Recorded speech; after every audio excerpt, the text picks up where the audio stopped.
respected Principal, Karimganj College, and Chairman, National Webinar Organizing Committee, Dr. Ramanand Chakraborty sir, Dr. Krishna Pada Das, the Coordinator of IQAC, Karimganj College, our respected guest speakers, Dr. Sriparna B Baruah of IIE Guwahati, and Dr. Tej Chingtham of Sikkim Manipal University, Sikkim. My fellow colleagues, friends, and dear participants, a very good evening to you all. Let me welcome you all today in today's session of the webinar.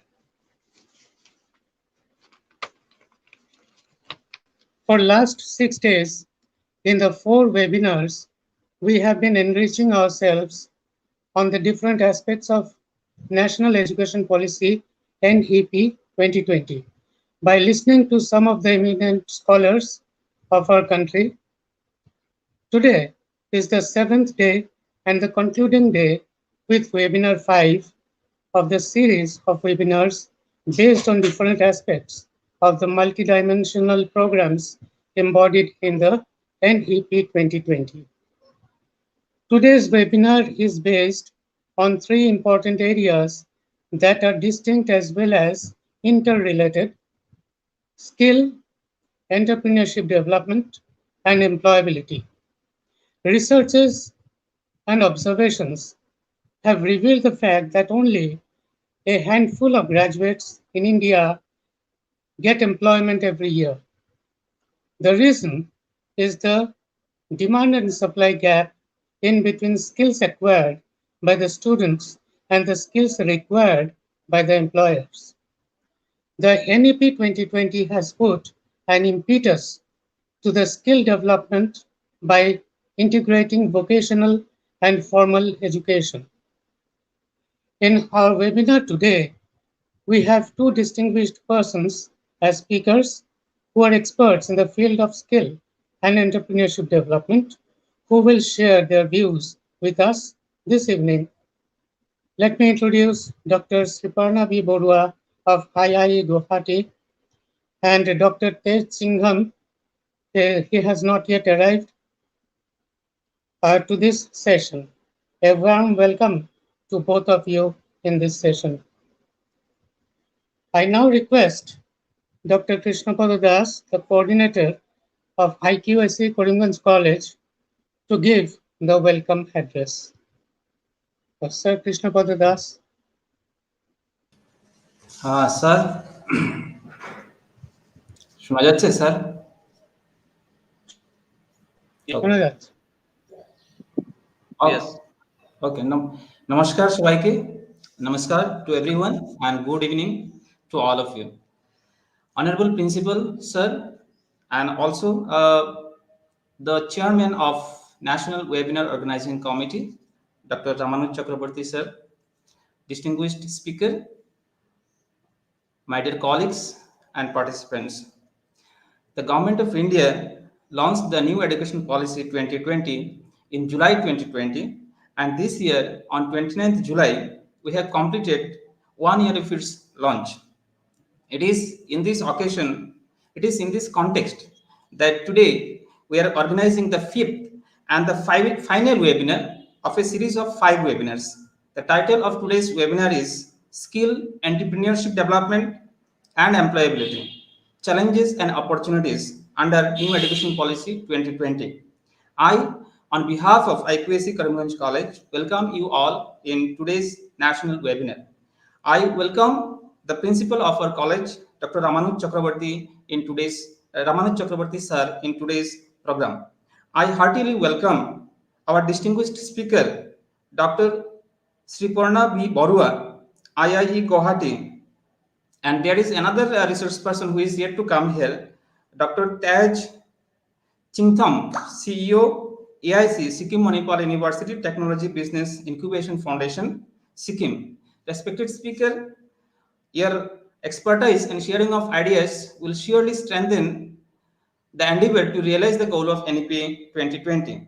Lastly, I welcome all our participants who have joined us through Facebook and YouTube live channel.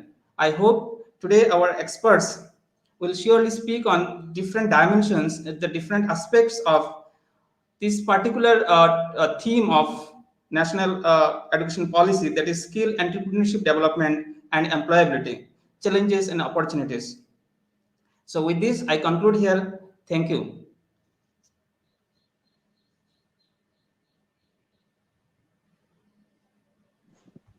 Thank you, Dr. Das.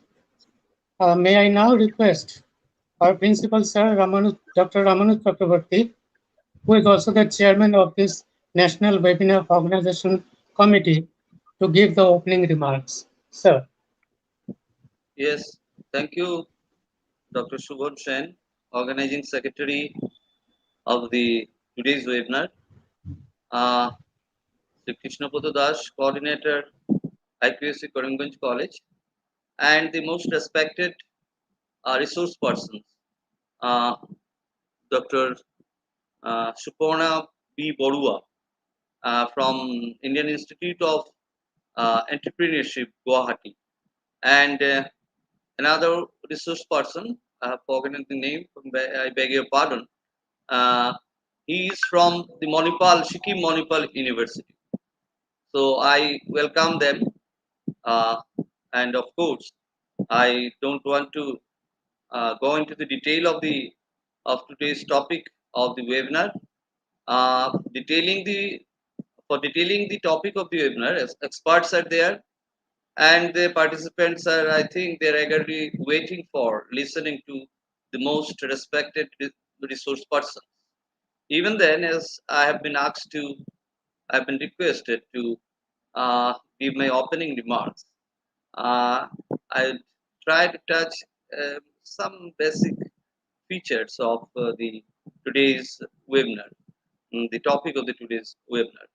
Now, as we know, the National Education Policy 2020, on the completion of 1 year of National Education Policy 2020, our Prime Minister has addressed academicians, students, and bureaucrats in order to make everybody understand. Everybody definitely, I think, many of academicians, they have understood the thing very well.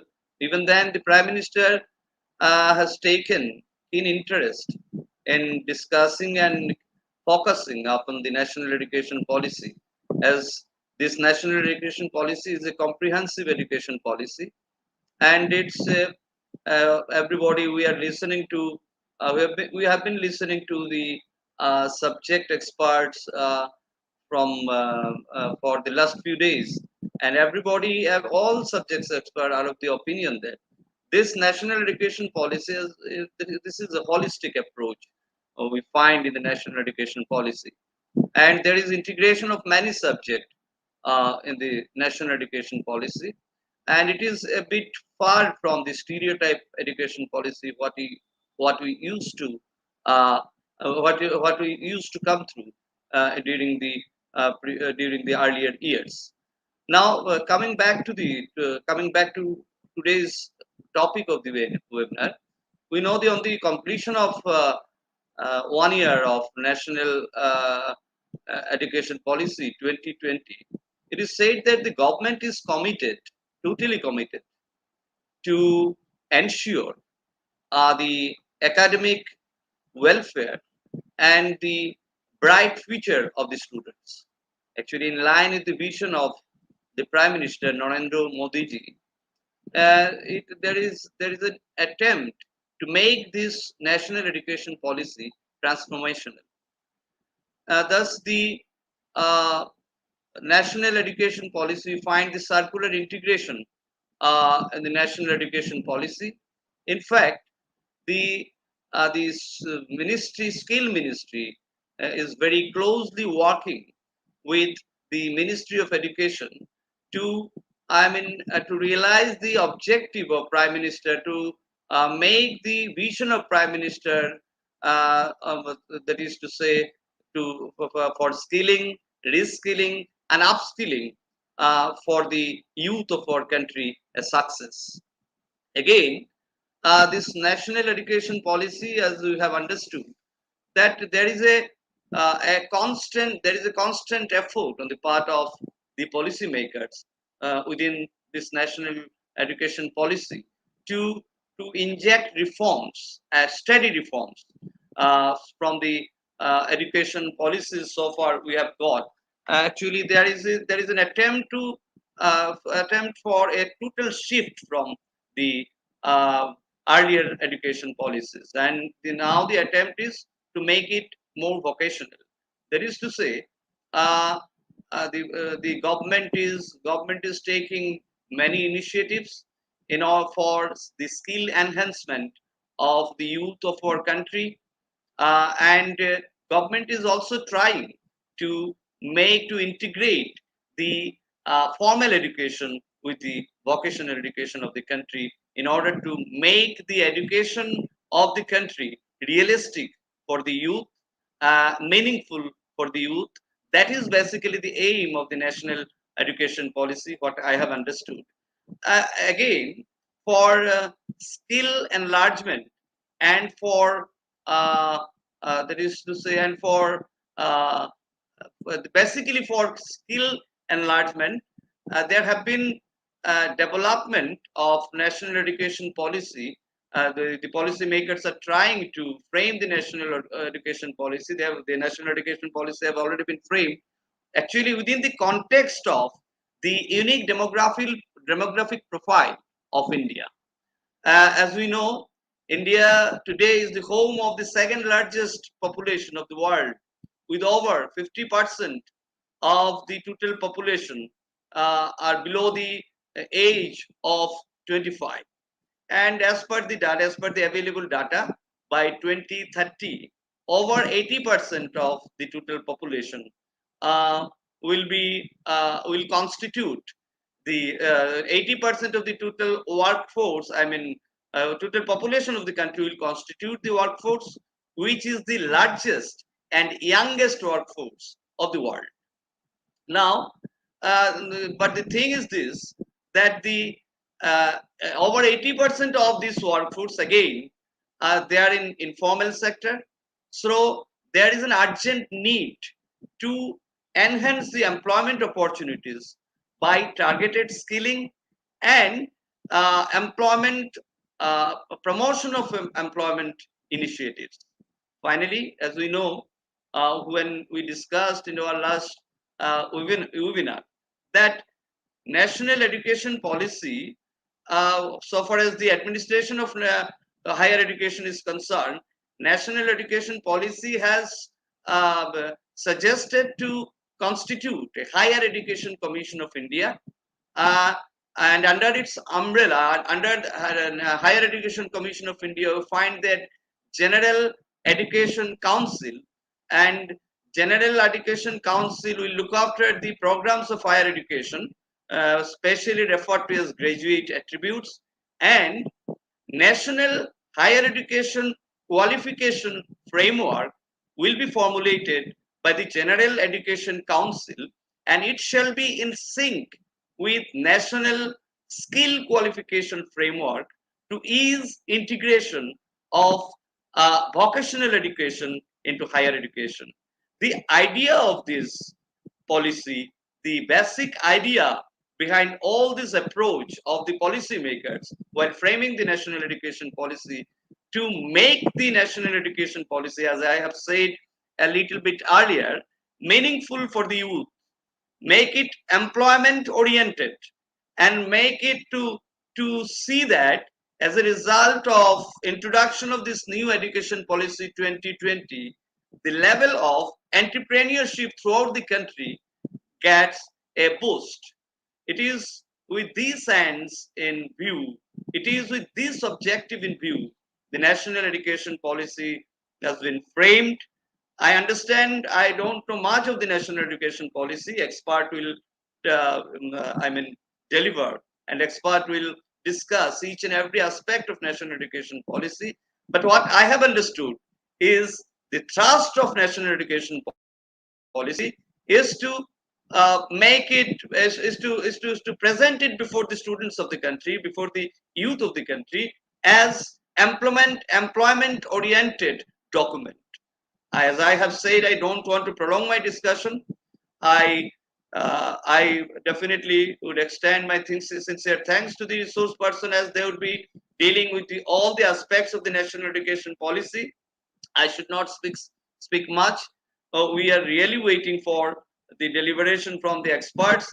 And finally, with these words, I like to conclude. Before that, I extend my sincere thanks to the experts of today's webinar, all the participants who are participating and who have participated from the different corners of the country. I also extend my sincere thanks to them. Thank you very much.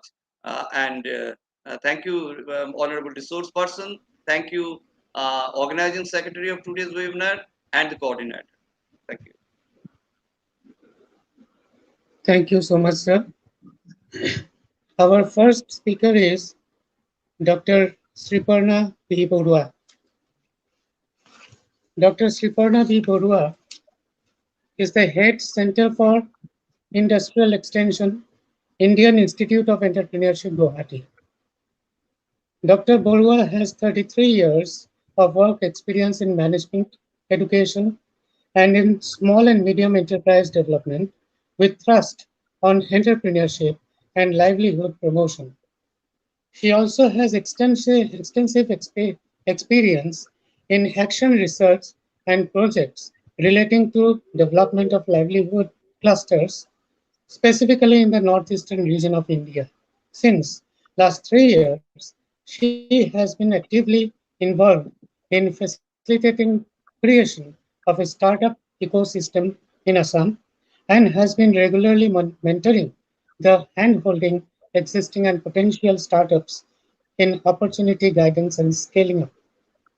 Dr. Baruah has represented Northeast India in various international forums and led business delegations globally. She has also represented the country as a speaker in the international conferences like Latin America and Malaysia. She regularly provides academic and consultancy support to MBA departments of all major universities of Assam, institutions like TISS, NIRD, AASC, etc. Dr. Baruah is member of the Board of Management of the School of Vocational Education, IGNOU, the Northeast Network, the Cancer Research Foundation, and is actively involved with various industry associations like CII, FICCI, and FINAR. Dr. Sriparna B Baruah received the Bharat Vikas Award for her contribution to the livelihood sector from the Institute of Self-Reliance on 19th November 2017. So it is up to you now, Dr. Baruah. Please deliver your speech.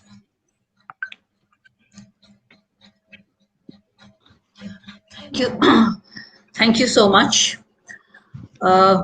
Respected Dr. Ramanu Chakraborty, Mr. Krishnapada Das, Shovan Sen, other faculty and students who are a part of this webinar here. I, at the outset, would like to congratulate Karimganj College for thinking about such a relevant topic and trying to go, delve deep into some on the national education policy. As I could hear that this is day 7 of the various initiatives that you've been having and discussions that you have been having. And I think national education policy, which has come up, it really needs one webinar or just one discussion is not enough. We really need to delve deep into it, understand the various nuances, and then go ahead with, understanding what needs to be done now. And today, as the topic has been given, skill, entrepreneurship, and employability, something very close to my heart. And I think where I would be discussing issues, whatever, I think I have about 40 minutes, 35, 40 minutes with me. So I would be discussing the main key issues which need, thrust areas which needs to be done. And being an academic myself, because first 10 years of my career was on pure academics. I was teaching management education. I was involved in management education. So I can actually see it from both the perspective. And I have actually continued teaching. Even today, till a few years back, I was always associated taking some papers in some university or some department. I never really gave up academics. So from the perspective of academicians, from the perspective of students, from the perspective of entrepreneurs and skills, I will try to give justice to the topic and share a lot of experiences. Because since the time the national education policy was announced, there have been a number of interactions that I've had with numerous colleges and universities. And I've seen through close interactions that often the colleges look at it theoretically in terms of what skills to be done, what is the framework, etc. We also have to keep the perspective of the region in mind. Skilling is, yes, we need to skill people, we need to reskill, upskill, whatever. But then which are the domains on which we need to do skilling? And if we have to promote our enterprises, can there be some skill come entrepreneurship development programs? So these are some of the things which I would be sharing today, propose to share today. So I sort of propose to share a PPT. Let me start by sharing the PPT first, and then we can go further.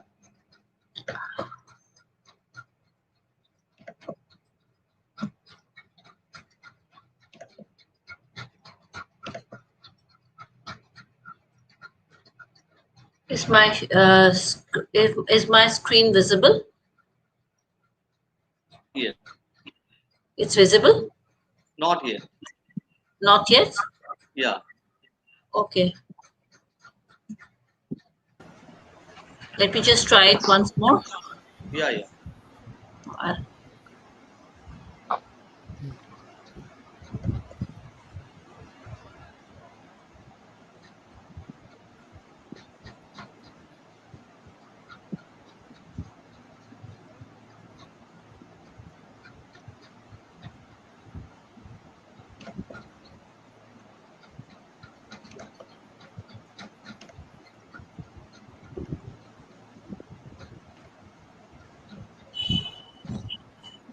Is it visible now?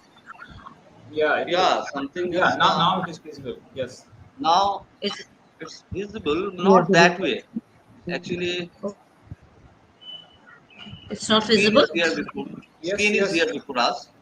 Full of Uh-huh. umbrellas. Yeah. Full of umbrellas? Yeah.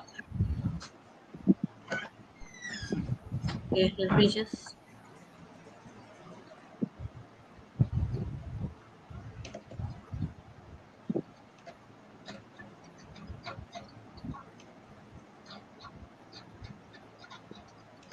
Or do you think I should skip sharing the screen and I just speak? That would be better. Okay.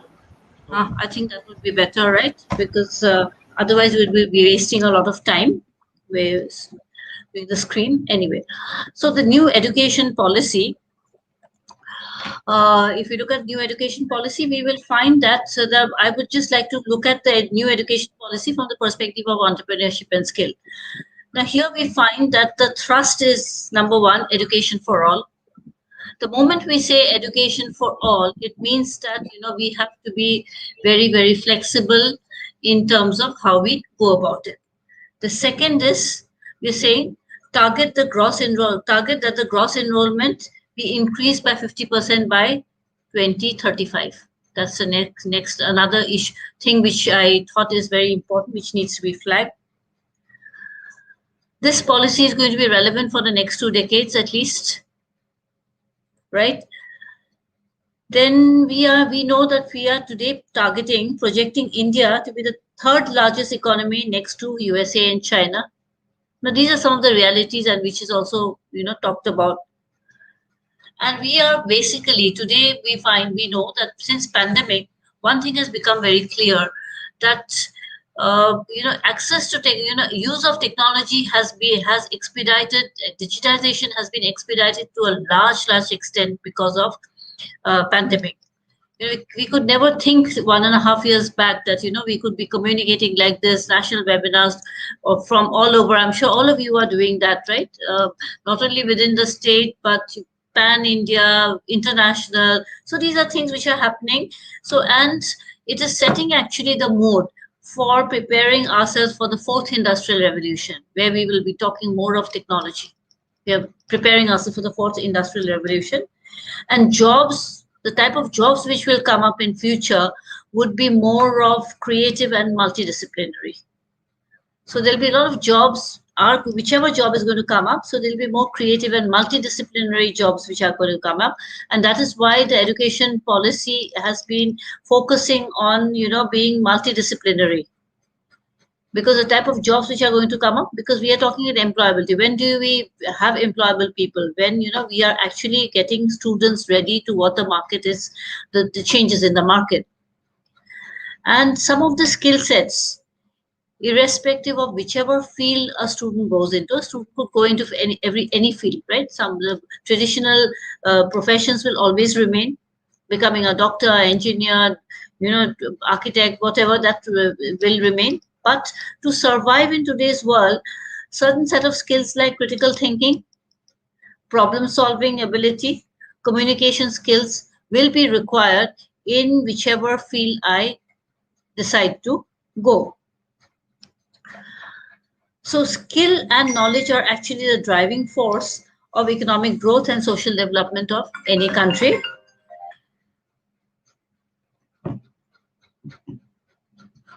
So skill and knowledge are the driving force for economic growth and development of any country. Countries with higher and better levels of skill and dynamic skilling ecosystem adjust effectively to the world of work. That we know, all of us, we know that. And if we look at it, India is amongst a few large and growing countries where working age population is far excess of those dependent on them. Today, the working age population is far in excess of those dependent on them. And this is going to continue till the next few decades, till 2040. So we can be considered, now this can be considered as a strength, provided we properly equip and keep on upgrading the skills. So what our doctor was saying at the beginning, the principal was saying at the beginning, this upskilling. So there would be a huge opportunity for upskilling. Then at the same time, we look at some of the challenges that we have. We face a dual challenge. Number one, paucity of trained workforce. The second is non-employable people. I'm sure as teachers, all the years that we've been working, we find that every year, we keep on churning out graduates, postgraduates, etc. But how many of them actually are employable? So to a large extent, being employable is the biggest, requirement. Because if you look, the job market, we don't have jobs. The government sector doesn't have jobs. Let us, we need to look at our students need to be very realistic. We can't be sitting and saying that I will take up only a job in the government sector. If I get it, fine. And there's a high possibility, the competition is so high, we today know that even for a clerical job, there are thousands and thousands of applications. Look at, we are a central government institute. Today, if we advertise, even for a contractual job, for a clerical level, you will find postgraduates and doctorates applying for such job. So, basically, so the government job, and then the government sector again is putting a ban on recruitment. We are seeing that more and more contractual people. Today, if you look at our institute itself, we will find that if there are 100 people, only 30 people are on permanent roles. There's 70% are all on contract. So these are some of the realities. So there are no jobs in the government sector. The second is, what is the option? Get into a private sector. Now, even to get into a private sector, a student will require a set of skills, which I talked about, critical thinking, problem solving, and surviving in the private sector requires a mindset, requires that, capacity to cope, etc. So that definitely is one option, getting into the private sector. There are jobs in the private sector, but then there are often we find the fit between the person who has come in and the job which is available is not there. So that is one challenge. So we need to bring up students who have, we need to bring in students from that perspective. And the third option, talked about government sector, I talked about private sector. The third option is starting your own enterprise, which is entrepreneurship. There is a huge opportunity to hear whoever is listening. I would like to say that there's a huge opportunity for starting something on your own. And every time we hear about the prime minister to all other, union minister of education to everyone, and the industries minister, everyone trying to say, particularly the prime minister, the chief minister, saying that, we are trying to create an ecosystem in which enterprises can grow. So that definitely can be is definitely a huge scope for enterprise promotion. Now, when we talk enterprise promotion, which are the areas in which we look at enterprise promotion? So we will come to that later. Now, having said that, and then we have the Ministry of Skill and Entrepreneurship, which is trying to create that ecosystem. And we already heard the principal talking that skill ministry is working very closely with the department of in the Ministry of Education. And then through skilling, there's also an opportunity that India has a potential to provide skill forces to develop regions, where developed countries with aging population. Today, there is a lot of India is a young country. Not all countries are fortunate to have such young people. So then there is this huge need of skilling, particularly today when we are talking about partnership with Japan itself. There's so much of need for skilled people who can look as caregivers in Japan. I'm talking about this example. There are numerous others. So Japan immediately comes to my mind. So there is huge opportunity that way.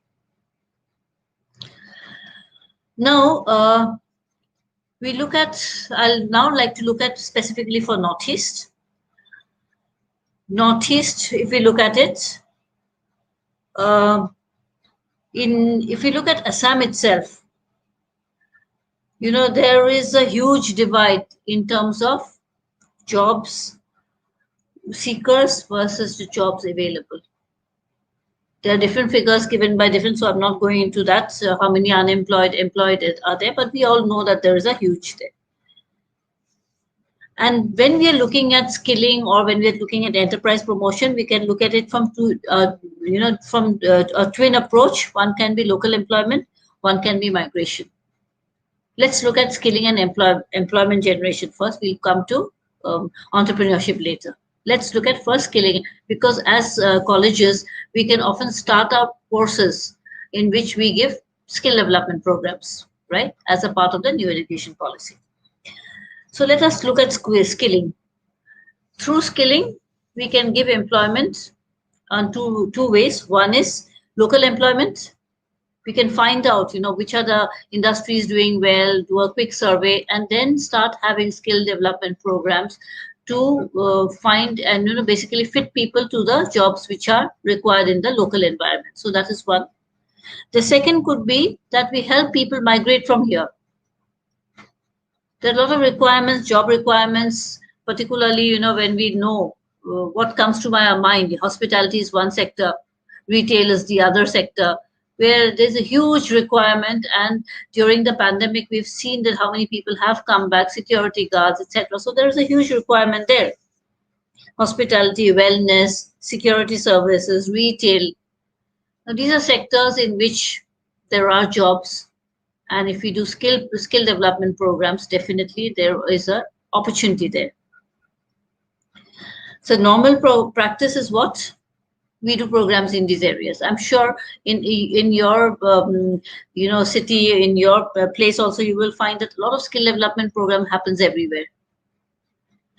But these are normally conducted by NGOs, etc. The skilling normally is happening like that. But the question is, when we are involved with the educational institutions involved in skilling, what are the areas in which we do skill programs? That is the first decision one has to take up. Do I get into hospitality? Do I get into retail? Do I get into wellness, beauty, wellness, etc.? Or do I look at some other options? Let me talk about our experience in skilling, and that holds good more or less for the entire region, which is the Northeast India. See, skilling of rural population is one of the major challenge. From urban, semi-urban areas, etc. And in Northeast, 81% of our rural population only. There are a lot of skill development programs which are basically placement links, saying that if you do a skill development program, you'll get a job somewhere.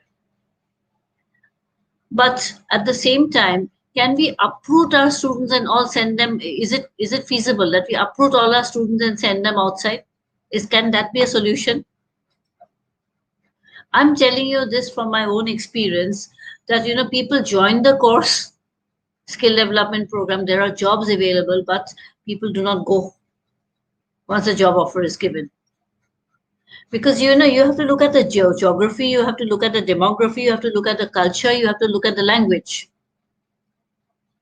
So when we are looking at a skill development program or a skilling, any sector that your college wants to start or think about starting, the first thing which we need to do is, what are the type of people we have?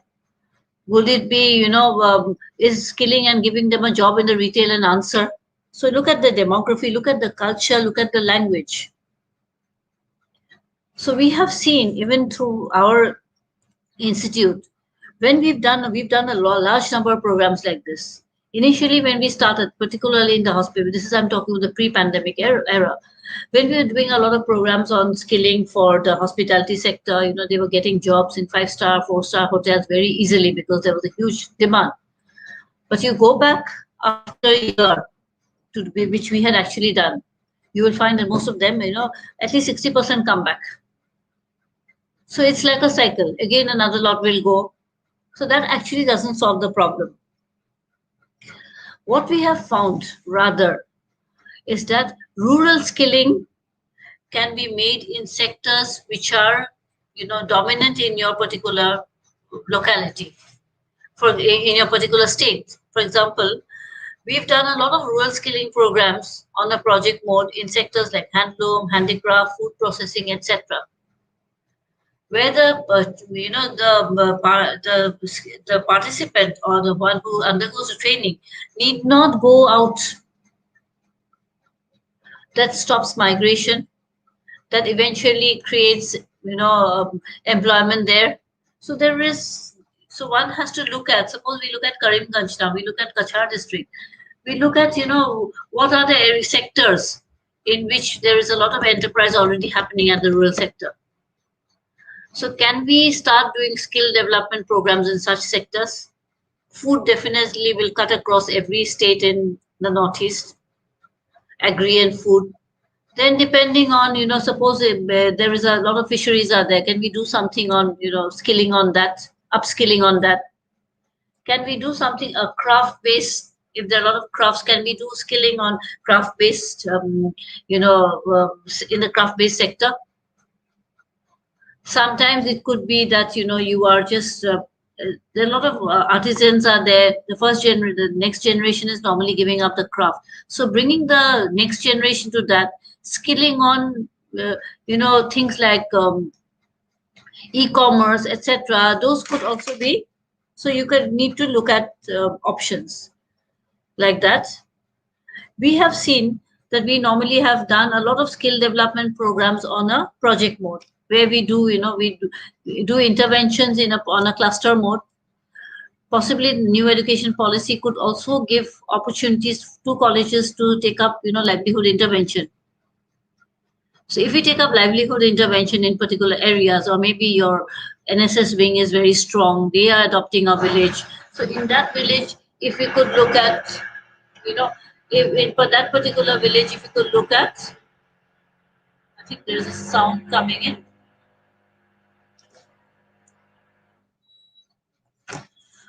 So if we look at a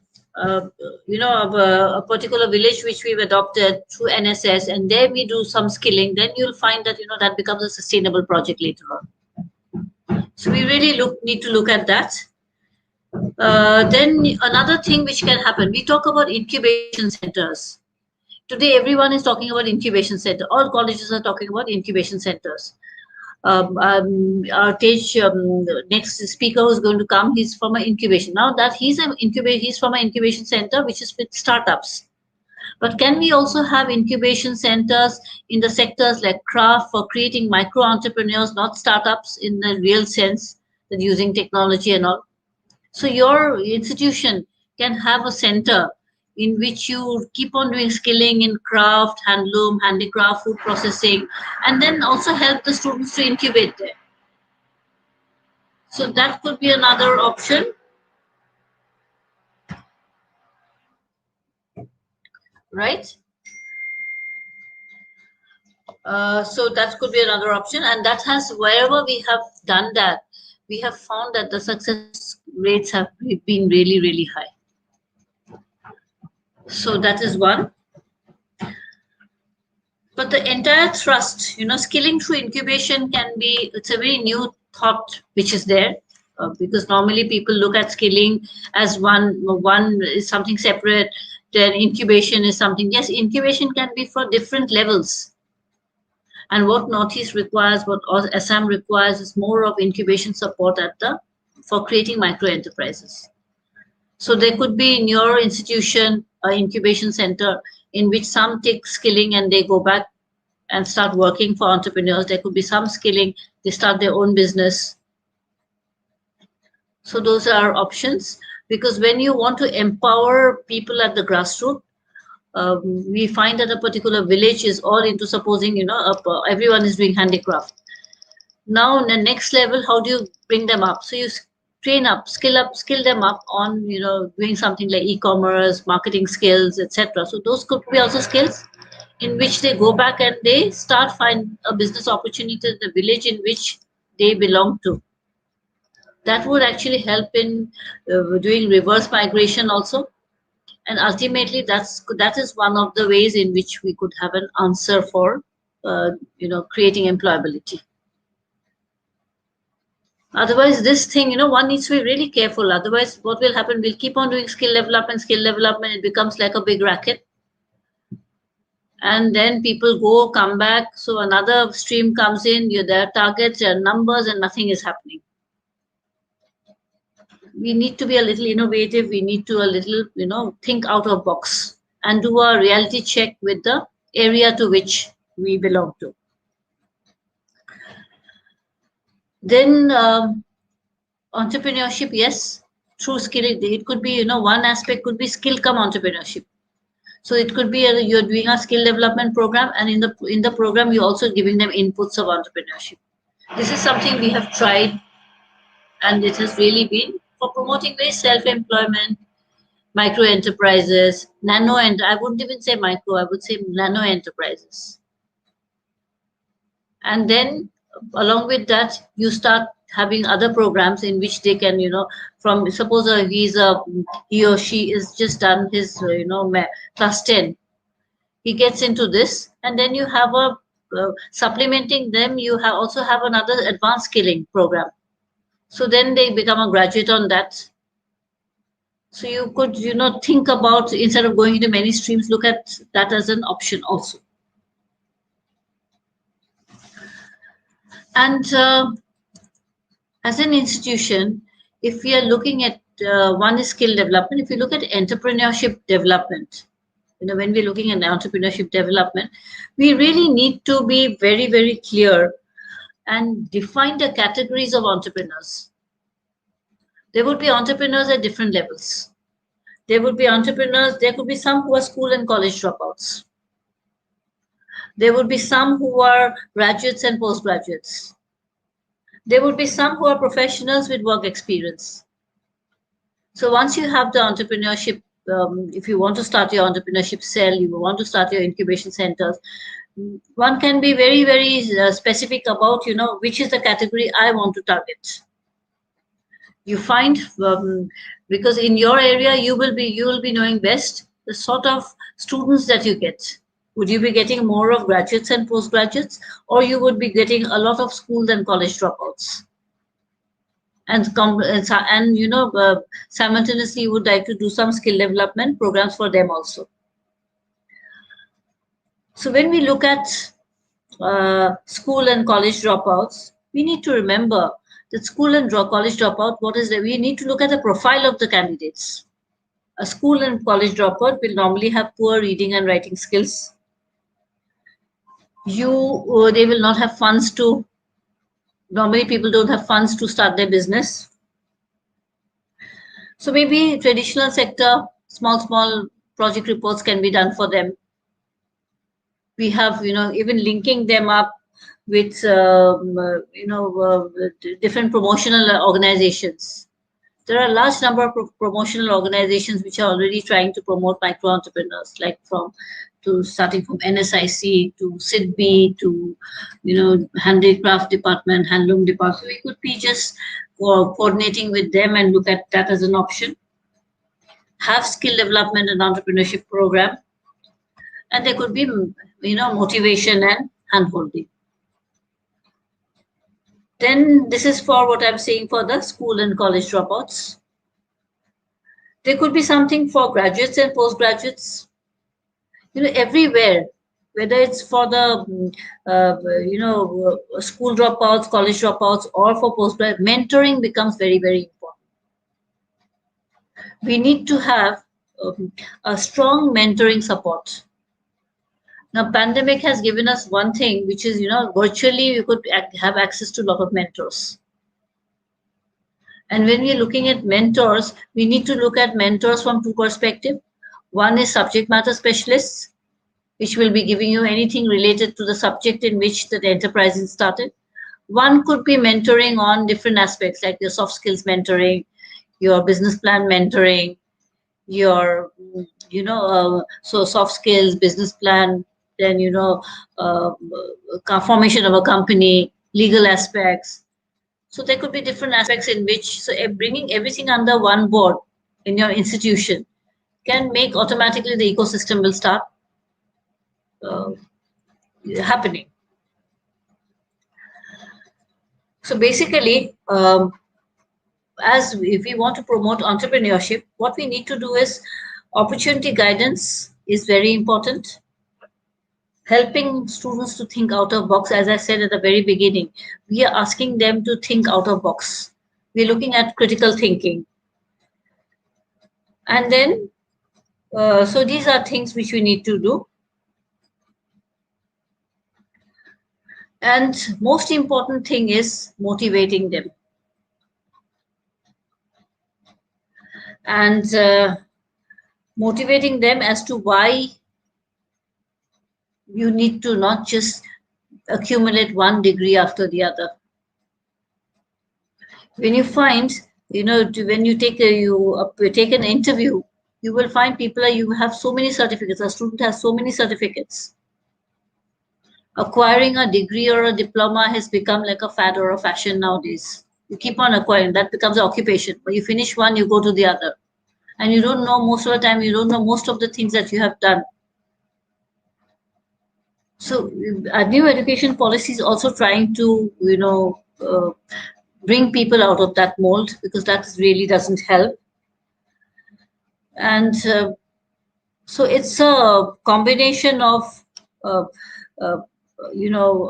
what you understanding the target, making it tailoring it to the needs of the region to which we have, keeping the broad thing that, we want to promote skills, entrepreneurship, but not generally that this college has done this, and which are the sectors we take up is also very important.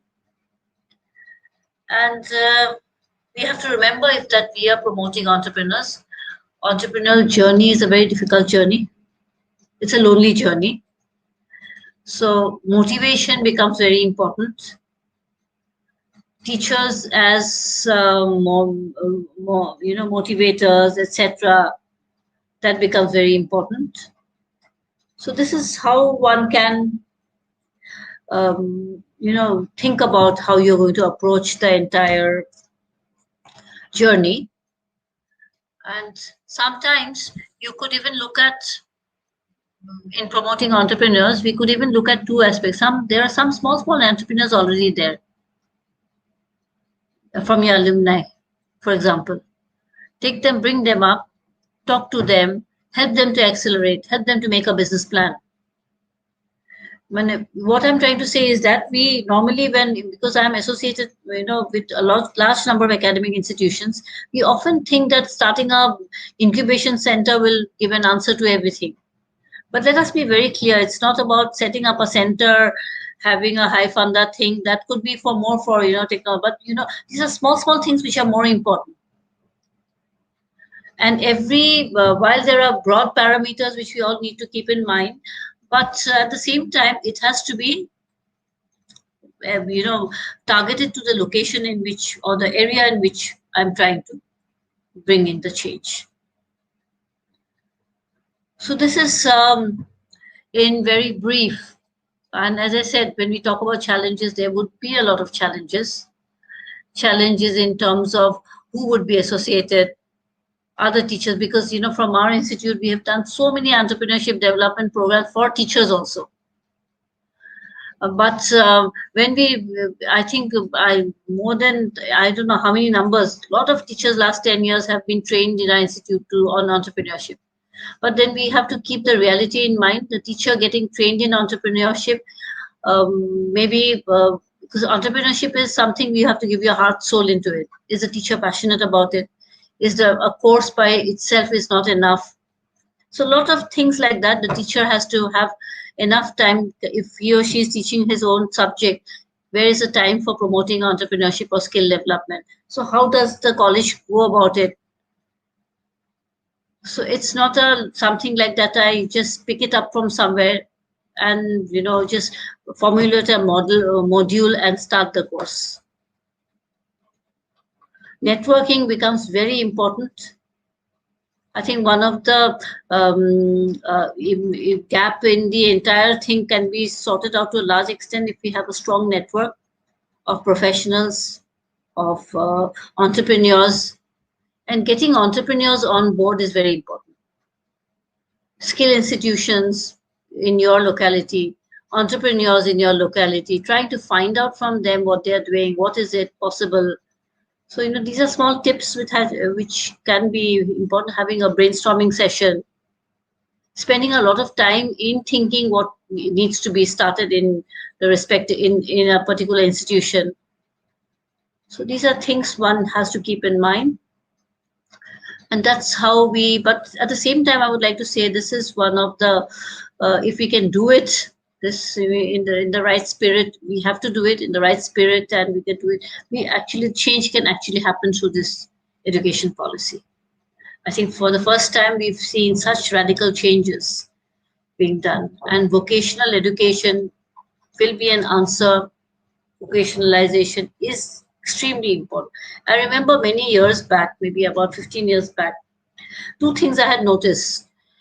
There was a delegation we had taken of entrepreneurs to China.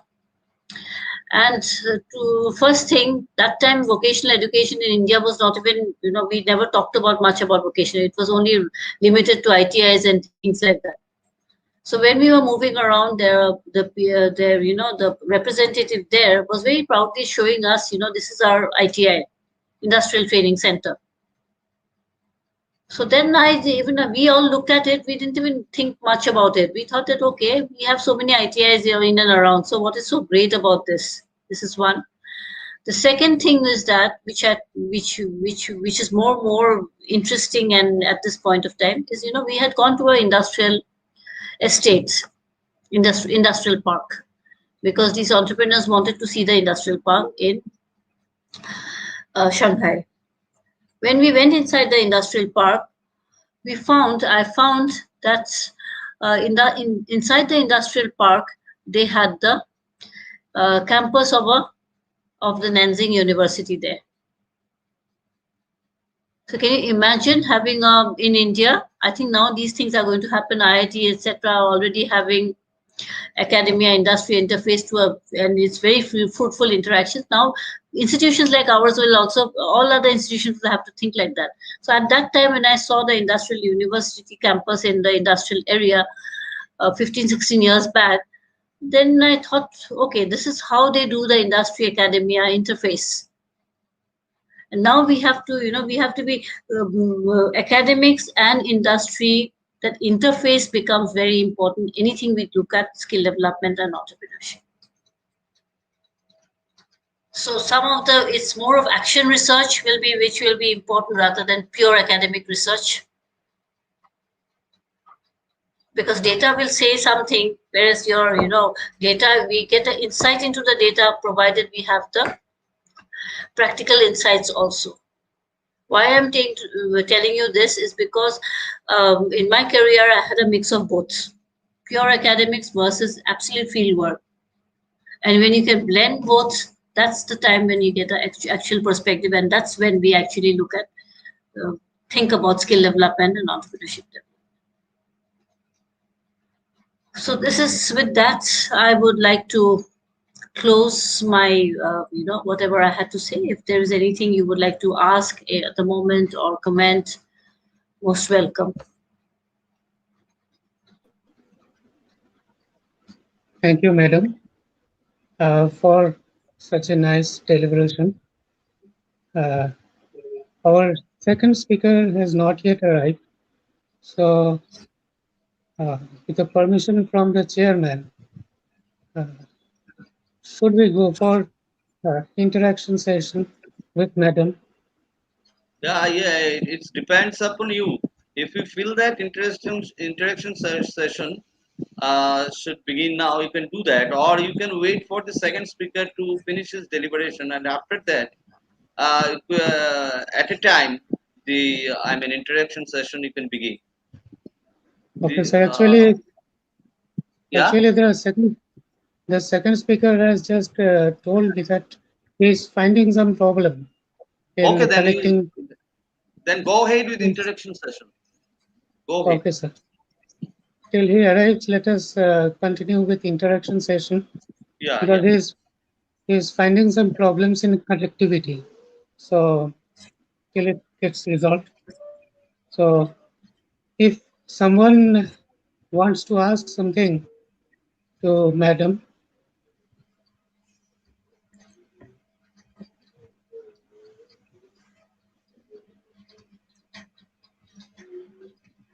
I didn't find any question in the chat box.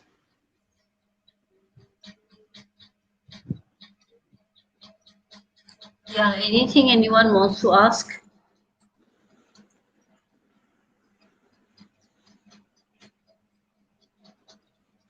Is there anyone who will ask something to madam?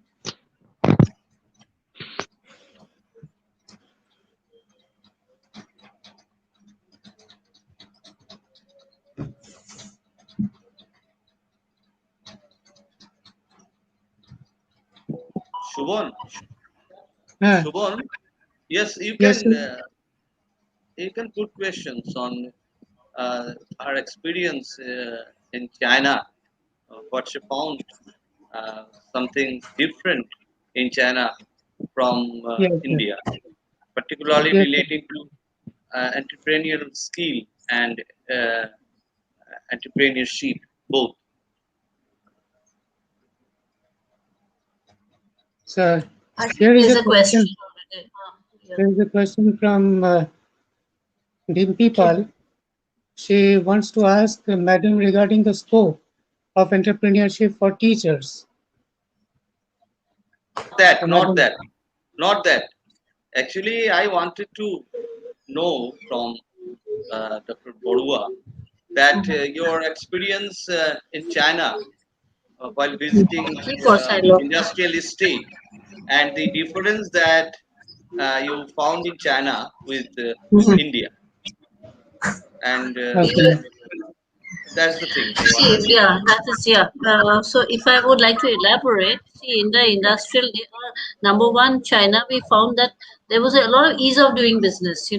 Anyone Yeah. getting into there, it was said that within 15 days, 20 days, I forgot the exact number of days, right from filing to starting a business, you just require this many number of days. That is one. As far as starting a business is concerned. Secondly, that I told you what I was mentioning about having a university campus within the industrial Yeah. estate. The reason was, there were a lot of big companies in the industrial estate. So these industries normally require some research. Yeah. Because, suppose there is a pharmaceutical company, so they need to continuously do a research. So research, number one, the companies do it on their own, but the universities also do research. So when the research is done based on need of a particular company, it becomes more commercially viable.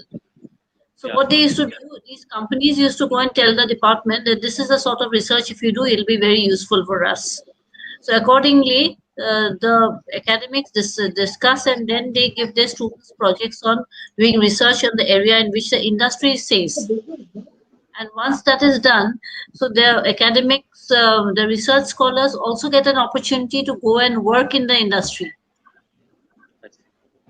I see. internship on the industry. So then whatever I'm doing research, I find that immediately it's becoming useful in the No, basically, getting this. yeah, Yeah. yeah. The thing is this: Mm. some network problem is there. Right, right, right.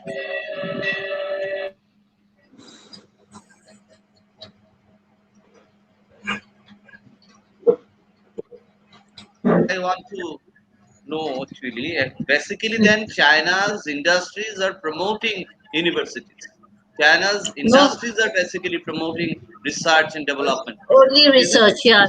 Yeah, exactly. Now, to even in IIT, we are doing that. Yeah. IITs in, especially I think IIT Mumbai, IIT Chennai, we have all these industrial houses coming and putting up their thing there, where there is academia industry interface. So then what happens? Otherwise, what happens? Most of the academic institutions, particularly in the field of, science university departments, they do keep on doing research. But the student, when he or she is doing research, suppose in biotechnology, that's a very, very important subject in today's context. A student chooses to do a research or agricultural university, it just remains in the university itself, Yeah. Yeah. right? So all these can be easily commercialized, and there are a lot of appropriate technology actually available in these institutions, in the academic institutions. But then, if a little matchmaking is done between the research, and when it is commercialized, all this patenting, etc., can happen very easily then. Yeah, that is to say, basically in China, researches are taking place from the requirement of the industry, basically, Exactly, isn't it? exactly, Yeah. exactly. That is what I've argued. This This is must be not happening happening in in many India. other countries. This is Yeah, not happening in India yeah. We that way. need to, Although things have exactly. started taking shape Yeah. nowadays, but Mhm. it is yet to reach its desired level, isn't it? Right, right, right. Okay, thank you. Thank you.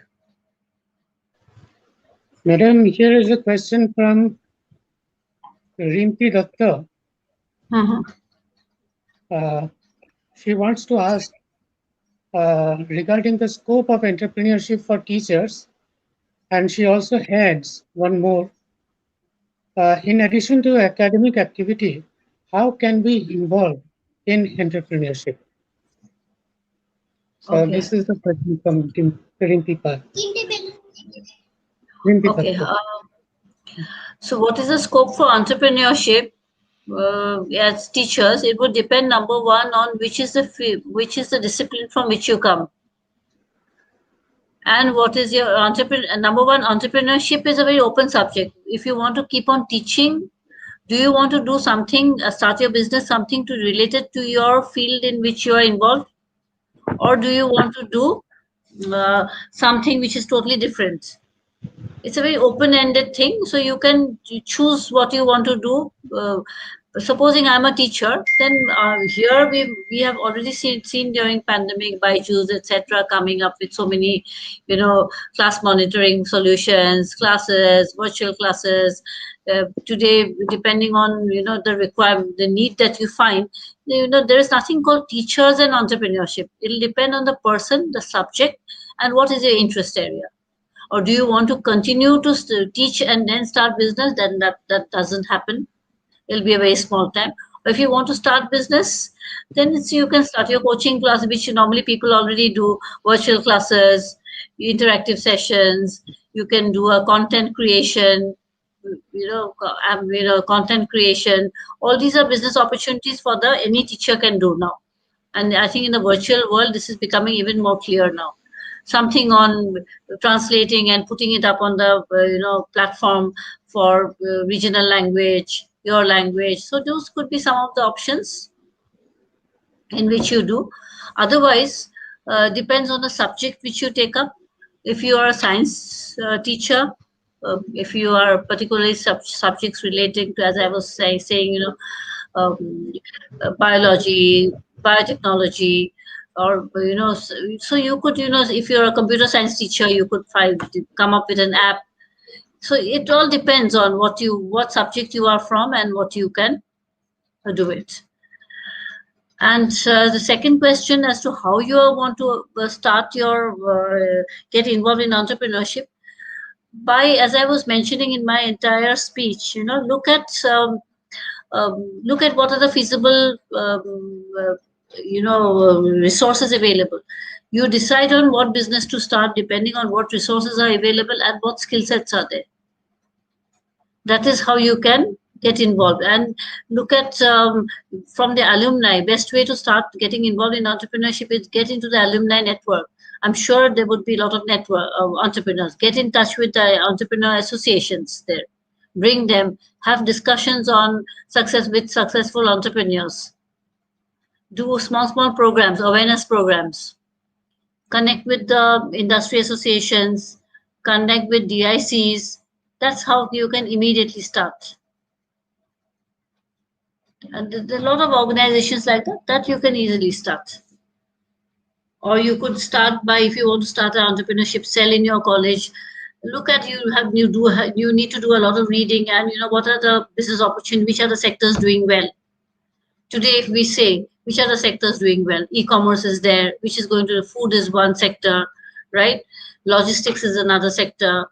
So create a database, what is there, which are the schemes available, which is a promotional organization, how do you get a loan? So those are already there and you can create a database and start doing that get involved in entrepreneurship. I hope I have answered your question.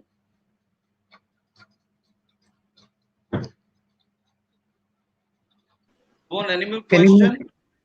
Any more questions, sir? Any more questions from the participants? Do you believe our government is right way in job orientation skill, particularly in pandemic? Is right way in job orientation of skill. During pandemic, there was nothing which was being done much because people were at a loss, right? But there were certain sectors in which the government tried to give a lot of opportunity. There were a lot of content, using technology to solve problems, particularly in the health sector. There the government really facilitated.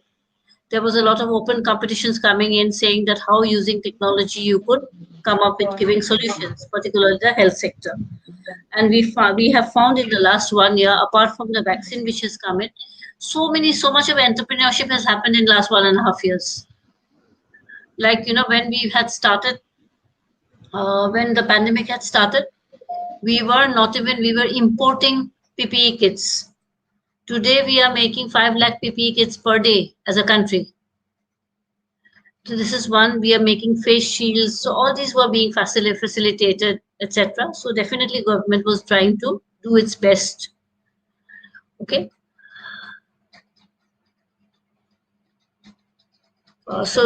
Just going back to the last question, I'll come to this question a little later. So that is how the government has been doing. And talk about in the startup segment, a lot of things have happened in the startup segment.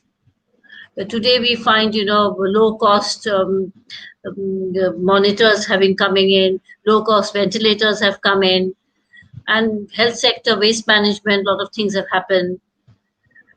So all these were facilitated by the government only because they were, people were coming up, and today we find that startups have got start. And if you look at, earlier, what used to happen, only people who had money could start business. Today, the thing has totally changed. It's not only money, people with good ideas, anyone can become a billionaire. And we have live examples. In 2021, we already have 20 startups which have become billionaires. That is which we call the unicorns. So India is actually changing. The last question which was there, I think I missed that question. Another question that come in. Madam, I am reading it out for you. The next question was, Northeast India is backward in comparison to India. What measures should be considered to skills development in Northeast India? In skill development, as I was mentioning, we get into more our traditional sectors, because Northeast people would not be comfortable. Many people, a small percentage will be comfortable, large percentage not comfortable to move out of their own places. So it is better we do more of craft base, handloom, food processing. So those are the sectors which we could agree.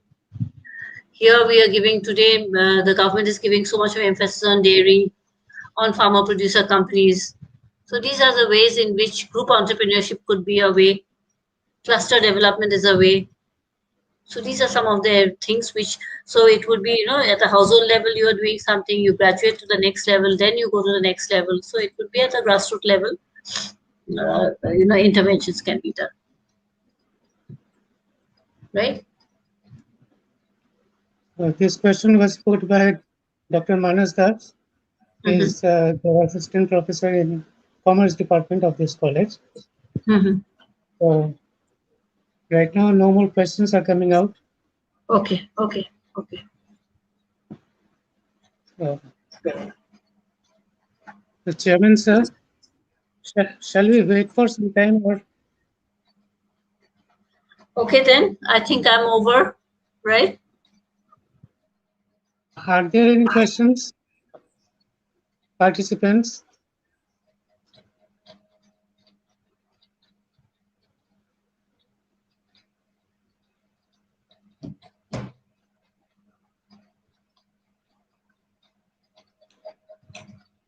There are no more questions coming up. Okay, then. Okay.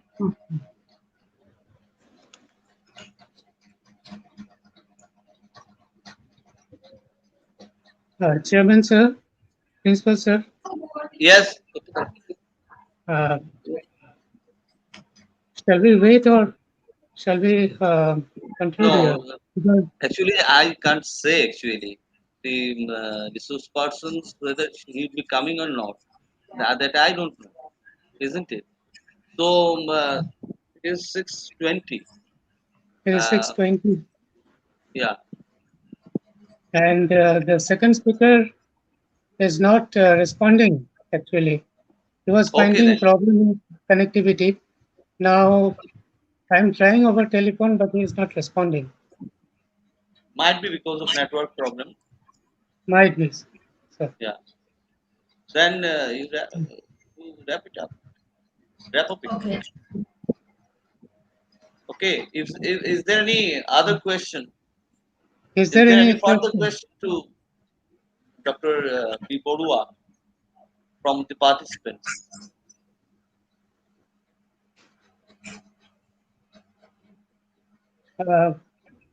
One more addition by Dr. Manas Das. Yeah. He asks about other regions of India. So his first question was based on Northeast India. Now he wants to know about other regions of India regarding skill development, entrepreneurship? If you look at other regions of India, as far as entrepreneurship is concerned, the startup capital of India is definitely Bangalore, right? It's more. It's if you look at the startup capital, it's Bangalore. Then you have, your Gurgaon, then Pune, Mumbai, Hyderabad, Chennai. So as a state, Telangana, you have these incubators which are doing very well. So these are some of the tier one cities whose name are doing which are doing very well. But one thing very very interesting is that last 1.5 years, where the funding comes from venture funders, angel funding. It's not the typical bank loan sort of thing which has come in. Last 1.5 years since pandemic, we find that most of the young people who are working in metros, they have come back to their own towns, smaller towns, and cities, and they're working from there. Now a lot of investors have started showing interest in these smaller towns and cities. So some emerging cities which have come up now are places like Ludhiana, Jaipur.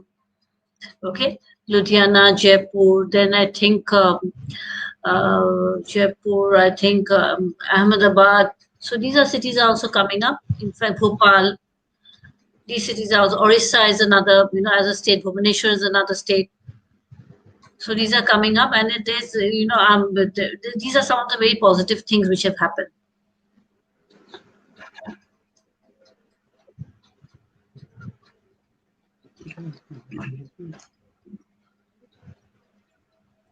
So, Madam, no more questions are coming up, but there are lots of thanks to you from the participants that they are very much benefited by your presentation.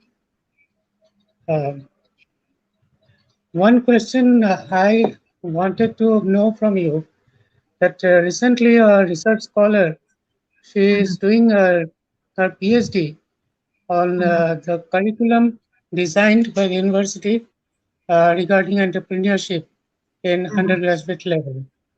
So one question in her questionnaire was, do you suggest adding practical part, or to say that some sort of field work in the curriculum?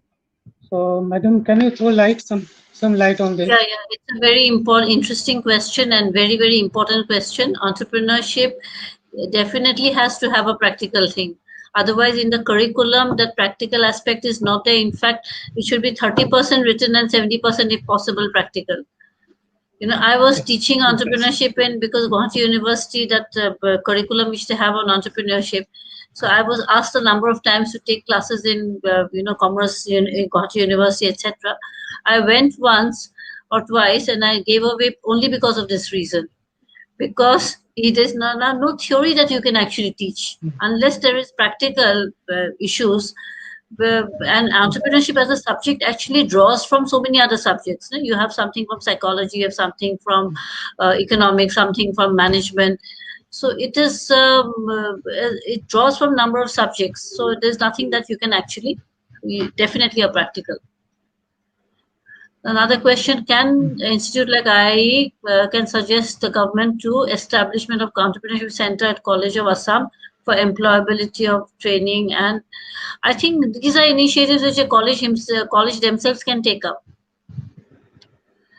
College themselves can take up these initiatives, because you don't need much of an investment also to start a center on entrepreneurship. Today, if your college wants to set up a center of entrepreneurship, all you need to do have a dedicated maybe 1 or 2 rooms. You need some teachers. They need to be trained. There has to be handholding by some professional agency for 1 year. And there would be people who can help you to set that up. In Guwahati itself, there are people, you could look at any person, particularly from IIE at present may not have so much of time, but there are faculty, etc., who have retired from IIE, who are giving the specific support now. you could contact, I could help you in, if you're interested, I could help you in doing that. And you can do a hand-holding period for 1 year, then do your capacity building and start it. And once you start it, after that, you can go for funding for incubation centers. But you have to have a dedicated pool of teachers who are, confident about doing that. That's most important. That's very doable. So that question was put by Abdul Jalil Chaudhary, associate professor of our department and a senior teacher of our department. Okay. Sir, do you have anything to ask, Principal Sir? Yes. Do you have anything? Do you have No, I anything to don't have ask? any further questions because the questions that have been, many participants have asked many questions which are quite relevant the topic, and particularly the problem that we are facing. Uh, this problem needs to be resolved. I think what Dr. Baruah would say. I think simply by opening an entrepreneur center in college will not serve the purpose. This is entrepreneurship that has to be a joint effort. If one chemist will be required, one physicist will be required, mathematician will be required. Simply commerce people cannot, look after the each and every aspect of entrepreneurship. Entrepreneurship, that is a composite thing, a comprehensive thing. Therefore, um, to I mean, for a college to have entrepreneur development center is not an easy task from the point of view of engagement of individual teachers. If you want to open one center, entrepreneurship development center in a college, as we have said, we have to have some dedicated teachers for the center. But the thing is, this, as you know, all the colleges, particularly our college, is confronted with the paucity of teachers. Uh, so the regular, education, the traditional education that we are imparting, we are running short of teachers. So many teachers have, and we are also looking at the thing this way, that if we add another center, then the existing teacher will be, they will be given more tasks and they'll be overburdened. Therefore, we need specialized teacher who would be able to, look after the entire gamut of the entrepreneurship development. That's what I feel. But well, that's not a bad idea if we can integrate people from all the branches and can open entrepreneurship development center. That way, I think our purpose would be we'll be able to serve our purpose to some extent. That's my opinion. Yeah, and then you could have a professional body. You could have a professional body giving Yeah. you some, mentoring support for about a year. Do the hand holding for you. On behalf of your college, you could have an agency, some Yeah. professional who would Yeah. be working for you on a Okay. contract basis, maybe for a year or so. That can be a feasible. In the meantime, your teachers also get tuned to it, and whoever Yeah. is interested, they can give some time, and then it automatically starts running. Okay. Okay. Then what I have understood, we will have to be in touch with you. Surely, And sure, we have, yeah, sure, for sure, exchange of ideas, sure, and we can sure, obtain suggestions and advices from you. sure, Anyway, sure. it's a good, interesting session. Uh, Thank you, thank you. yeah. Shovan, One more question is there, sir, for Madam. no, Madam, one more question is here. Okay, okay. Acquiring skill for becoming entrepreneur is okay, but the problem is to startup due to financial constraints. So how come one overcome these constraints? Please elaborate. See, it depends on, as I was mentioning today, in today's world, money is not a problem, provided your idea is unique. If you're coming up with something innovative, and if you're using technology, and it is coming up with innovative ideas. So money is not a problem. Let me tell you. It depends on what you're looking at entrepreneurship. Are you looking at a small unit as a or you're looking at something big which is scalable? So entrepreneurship is a very broad term. So one has to be specific about what business you are talking about.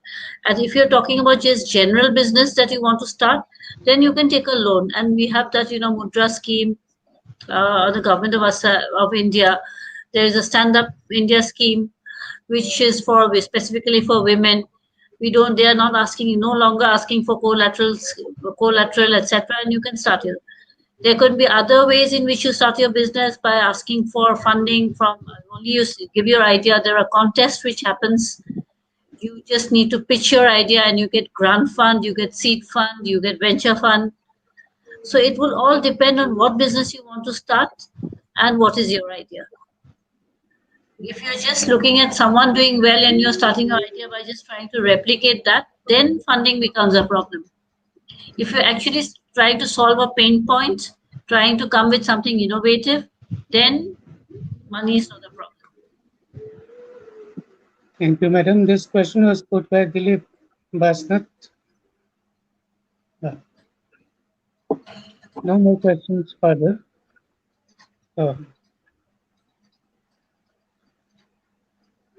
Any more questions, participants? Any more questions participants can put? Okay, then shall we wind up? Yes, you need to wind up. Yeah. We need to wind up. Okay, thank you, madam. So now, Thank you. Now I am moving to the ending part of this.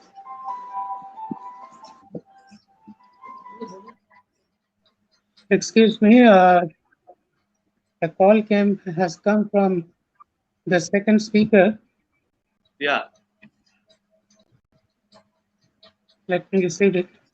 Yeah, you receive it. And if he's here, you request him to initiate the discussion.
Oh, yeah.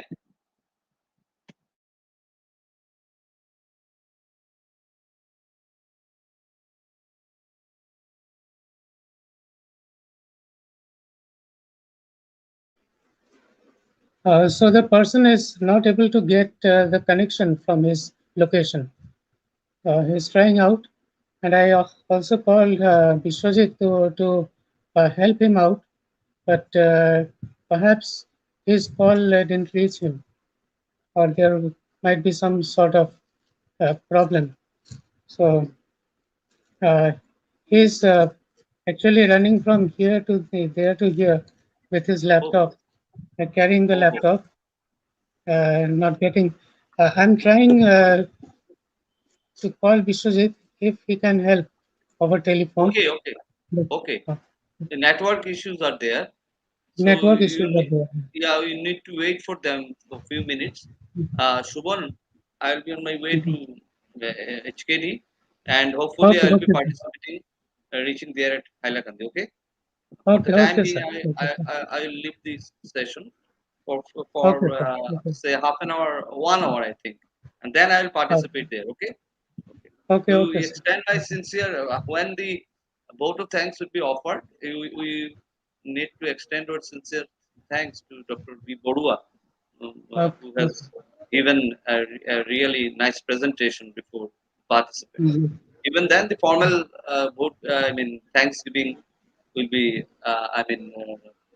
Abhishek will be there. He'll be offering vote of thanks after second Yes. speaker deliberation is over, isn't it?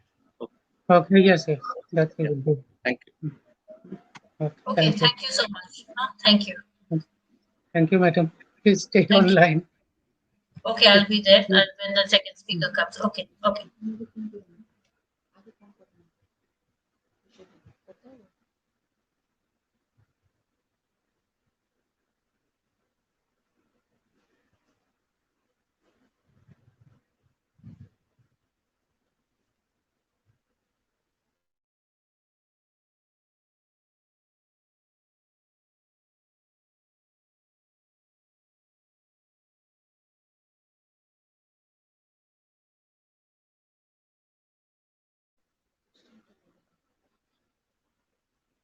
Um, Madam, if you are here, here is another question from the participant.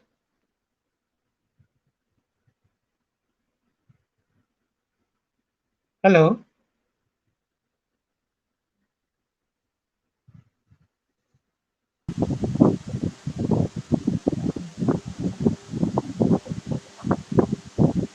Hello, madam.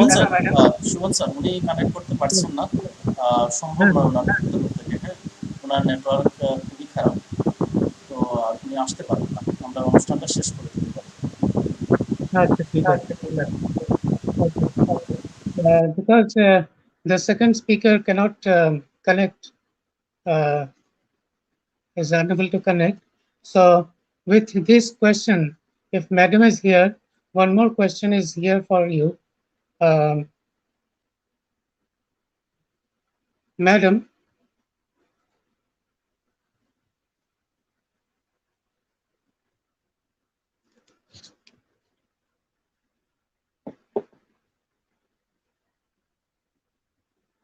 are you here, madam?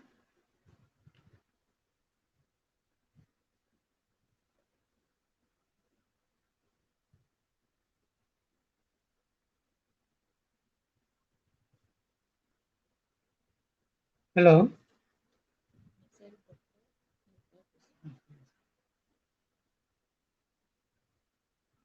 There is a question for madam from Mr. Altaf Hussain.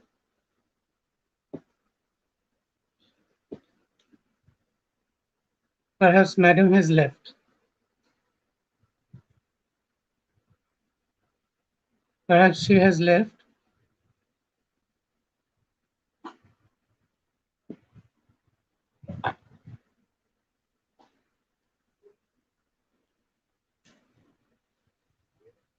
So I think we can wind up this session. If madam is not here, then we can wind up the session.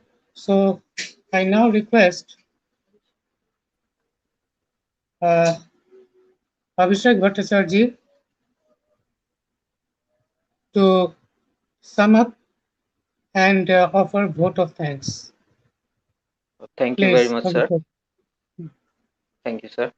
Uh, First of all, a very good evening to honorable dignitaries, distinguished guests, respected professors, and all the participants.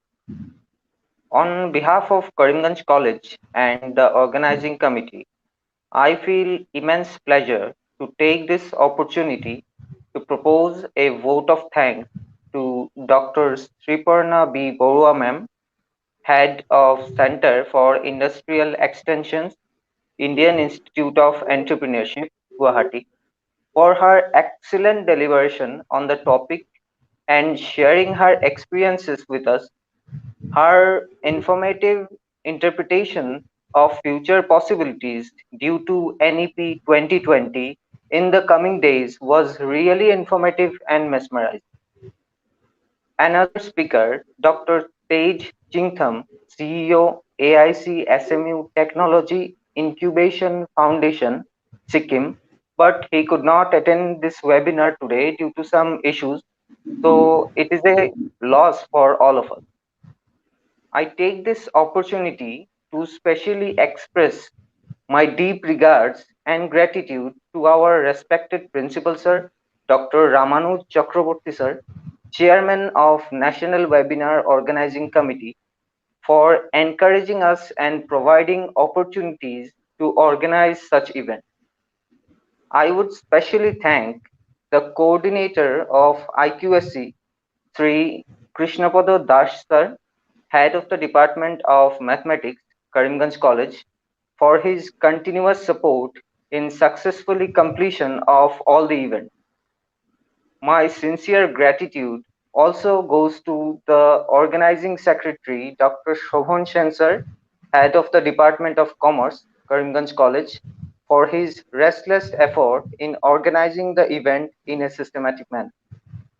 Again, my deep sense of appreciation for Dr. Bishwajit Bhattacharya sir, head of Department of Bengali, Karimganj College, and thanks to all the participants who chose to be live with us and attended the webinar with great enthusiasm and made it a successful event.